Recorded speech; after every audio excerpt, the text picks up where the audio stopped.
Tucked between the more traveled paths of the Balkans lies Albania, a country that feels like Europe before the crowds arrived.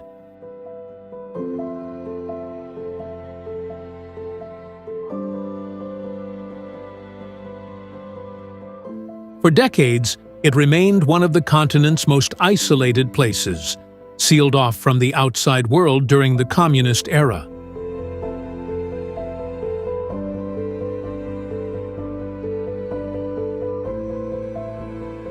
While the rest of Europe modernized and globalized, Albania quietly preserved something rare: authenticity. Geographically, Albania is a paradox.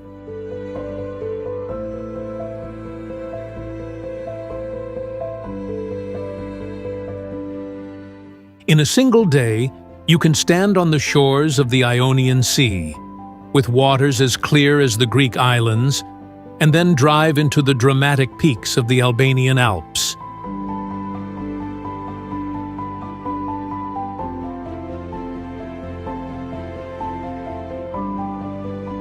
It's one of the few places in Europe where alpine wilderness and Mediterranean paradise exist side by side.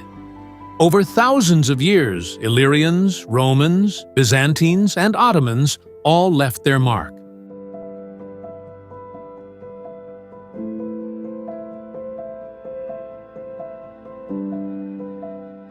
This layered history is visible everywhere, from archaeological sites like Butrint to Ottoman-era towns that still feel frozen in time.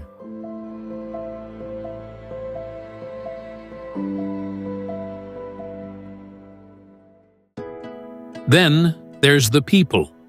Albanians are known for Besa, a deeply rooted cultural code of honor, hospitality, and trust. It's not uncommon for strangers to be welcomed like family.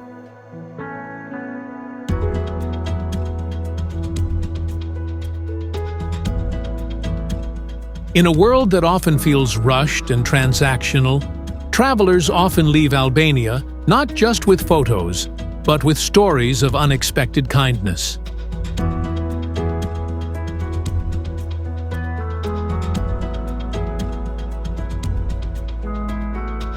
Albanian cuisine is one of Europe's best-kept secrets. Influenced by Mediterranean and Balkan flavors, dishes are fresh, simple, and incredibly flavorful.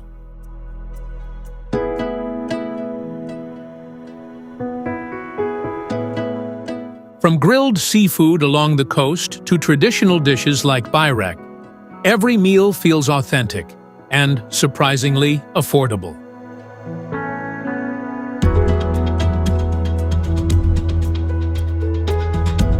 Along the Albanian Riviera, places like Ksamil boast waters so clear they rival the Caribbean. Yet unlike other European beach hotspots, you won't find overwhelming crowds or sky-high prices, just quiet coves and untouched beauty.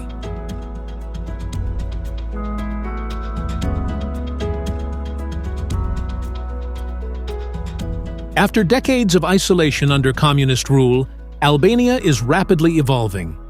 Its capital, Tirana, has transformed into a vibrant, colorful hub filled with cafes, art, and energy, blending its complex past with a bold, modern identity.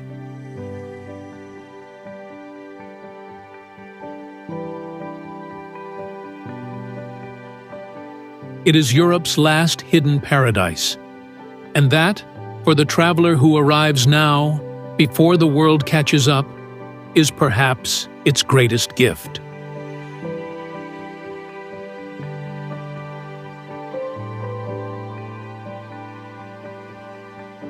So the question isn't just why visit Albania, it's why hasn't everyone already discovered it?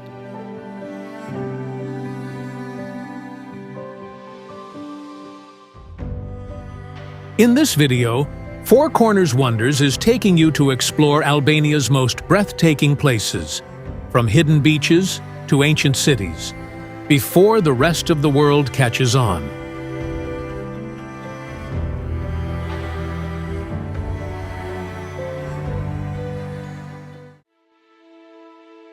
Above the Osum River, On a hillside that has been continuously inhabited for over 2,500 years stands Berat, a city so perfectly preserved, so architecturally intact, that it exists in a state of permanent afternoon light.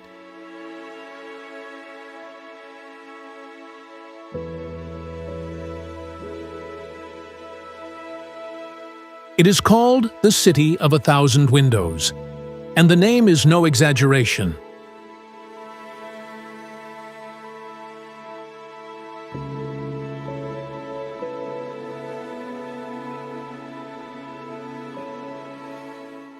The Ottoman houses of Mangalem cascade down the slope in such dense, symmetrical formation that their rows of dark windows seem to watch the valley below with the quiet attention of a city that has seen too much history to be easily surprised.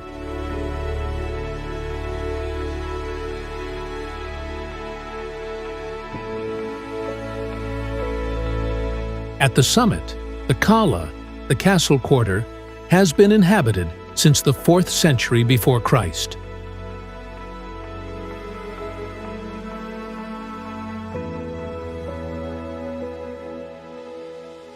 Within its walls, Orthodox churches and Ottoman mosques stand in a proximity so tranquil, so unforced, that the city itself seems to offer a quiet argument against the idea that civilizations cannot coexist.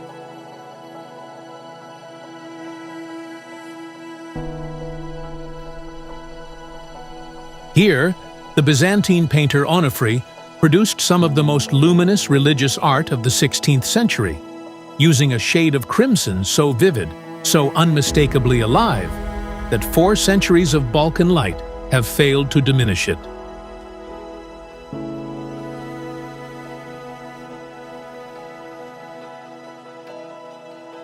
The color became known simply as Onufri red. The name required no further explanation.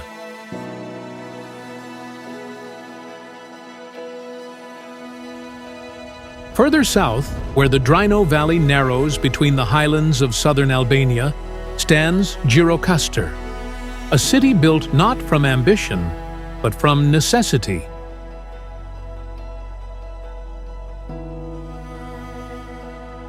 Its gray stone houses cling to a near-vertical slope with the same quiet determination as the fortress that has commanded them for 7 centuries.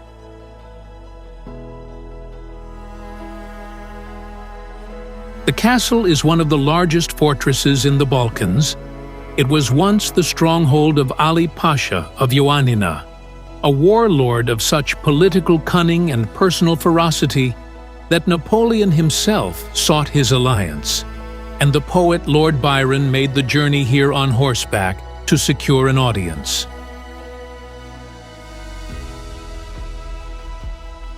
The walls are 2 meters thick in places.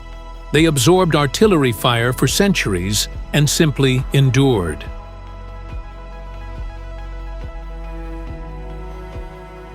The streets of Gjirokastër are lined with small, traditional shops that add to the city's historic beauty.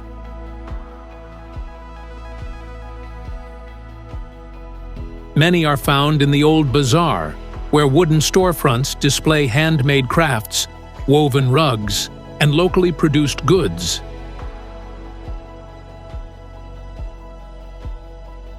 Artisans sell items like embroidered textiles, carved wood pieces, and silver jewelry, reflecting generations of craftsmanship. These shops are often family-run, giving them a warm, personal feel. Browsing is a relaxed experience, with friendly conversations and a glimpse into local culture. The mix of history and commerce makes shopping here unique.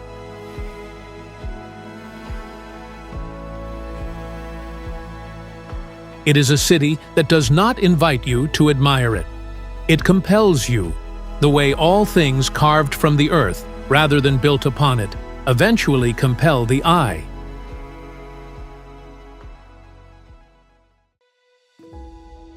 On a small peninsula at the southernmost edge of Albania, Encircled by a lagoon of extraordinary stillness, lies Butrint, perhaps the most quietly astonishing archaeological site in all of Europe.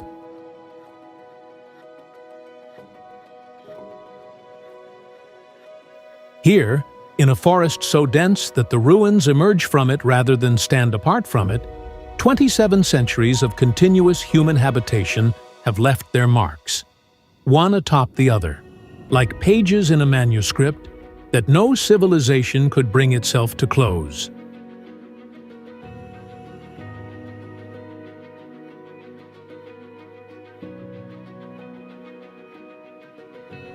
Greek, Roman, Byzantine, Venetian, each built upon the last.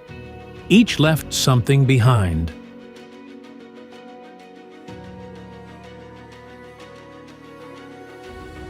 The Byzantine baptistery contains one of the largest and most intricate floor mosaics in the entire Balkan Peninsula.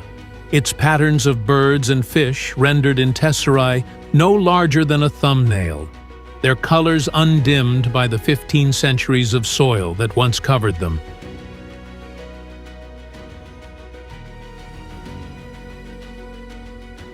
Nearby, the Roman theater, carved from a living hillside, holds its shape with a precision that shames many structures built in the present century.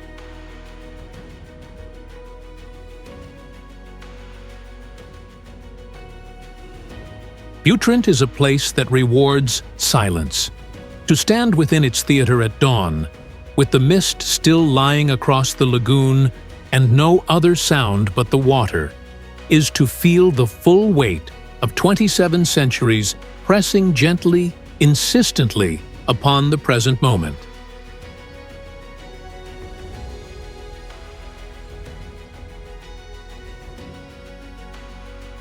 It is a place where the ground itself is the museum and the forest, its most patient guardian.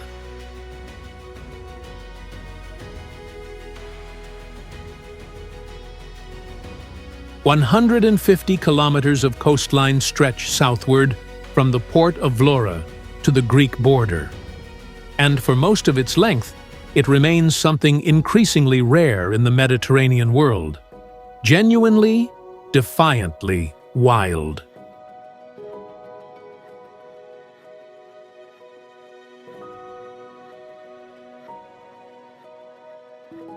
The Albanian Riviera was known to travelers of the 1960s as the Riviera of Flowers, a name earned by the wild rosemary, lavender, and yellow broom that grow to the very edge of the limestone cliffs, whose fragrance, carried on the Ionian wind, reaches the nose before the eye has fully comprehended the view below.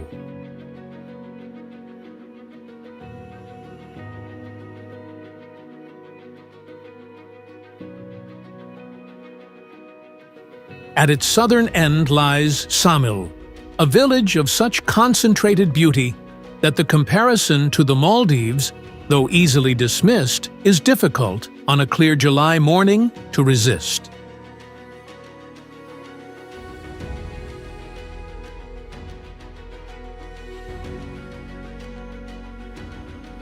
Four small islands sit just offshore, reachable by a short swim through water so transparent that the seabed appears to hover between surface and sky.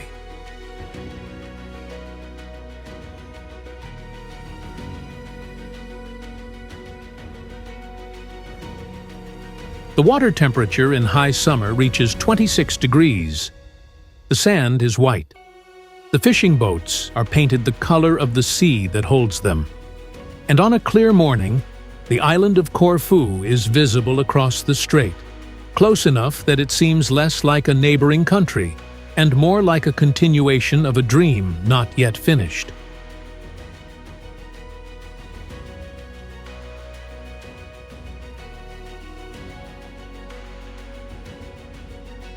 It is a coastline that Europe has somehow managed to misplace, and that Albania, for now, has quietly kept for itself.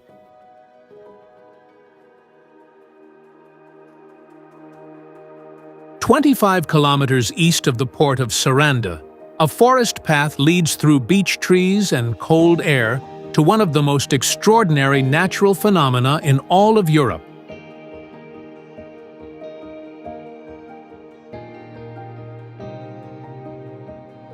The locals have called it what it most precisely resembles: an eye.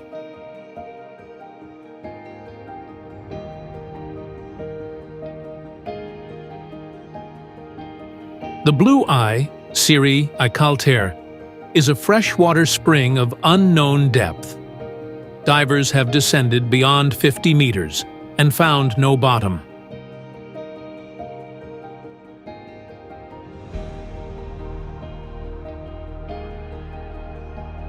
The water rises from the earth at a constant 10 degrees Celsius, regardless of season or weather. Ice cold and perfectly clear, pushed upward by a pressure so consistent it creates a pulse, a gentle, hypnotic heartbeat, visible from the surface.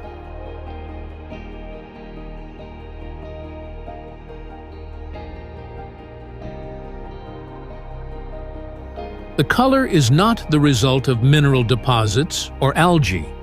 It is simply the result of depth, a darkness so profound that the light, in struggling to return from it, arrives at the surface transformed into a blue that has no agreed name in most languages.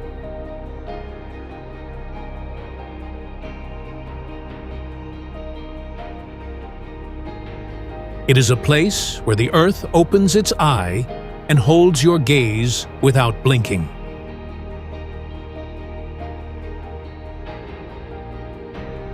In the far north of Albania, where the borders of Kosovo and Montenegro press against a wall of ancient rock, rise the Albanian Alps, known locally with a candor that perfectly suits their character, as the Bjeshkët e Namuna, the Accursed Mountains.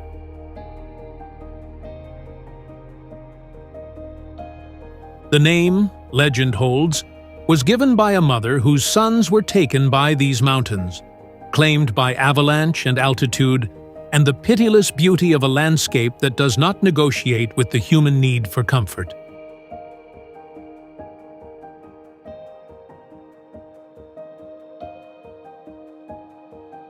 And yet, within the shadow of these peaks, the Valbona Valley offers something that contradicts everything the mountains above it suggest: a profound, almost overwhelming tranquility.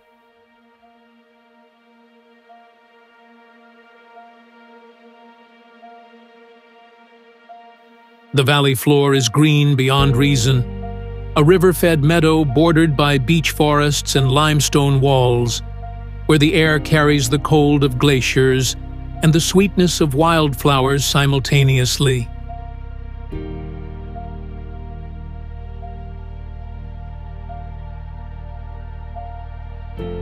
It is a place where the contrast between the world above and the world below is so absolute that to descend from the peaks into the valley is to feel the physical sensation of the mountains releasing their grip.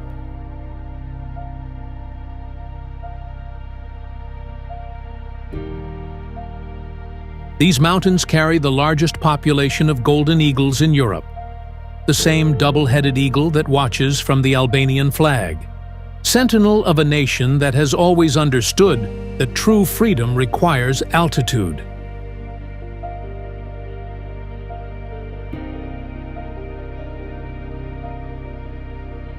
It is a landscape that does not ask to be admired. It simply exists, vast, unhurried, and more beautiful than any single lifetime of visits could fully exhaust.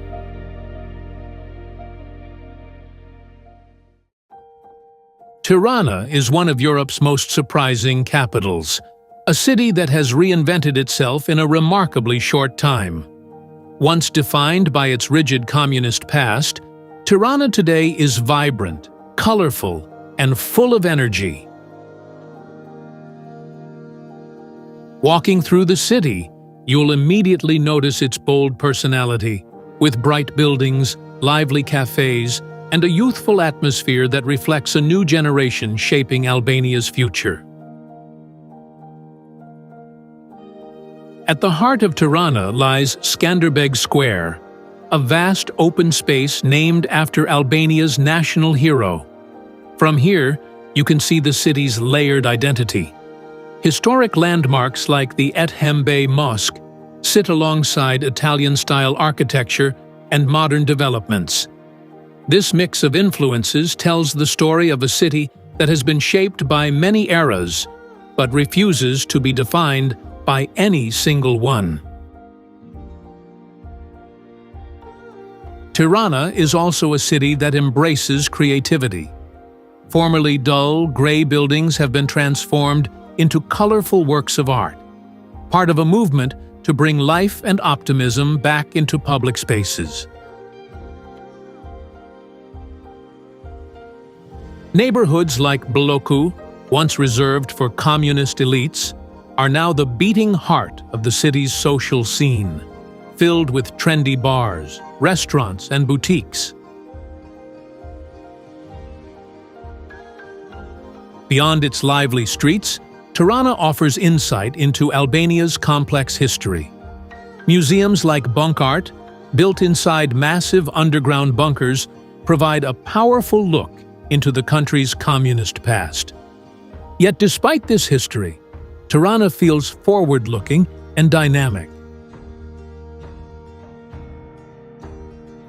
Surrounded by mountains and just a short drive from the coast, Tirana is not only a cultural hub, but also a gateway to Albania's natural beauty, making it an essential stop on any journey through the country.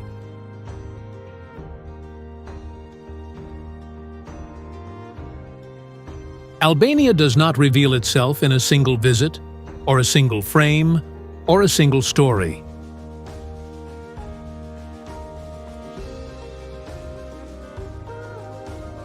It is a country that rewards patience, that opens slowly and entirely on its own terms.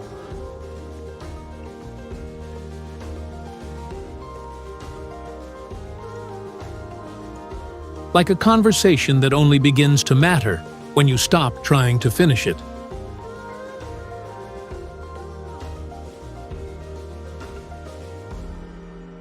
It is the last hidden paradise of Europe.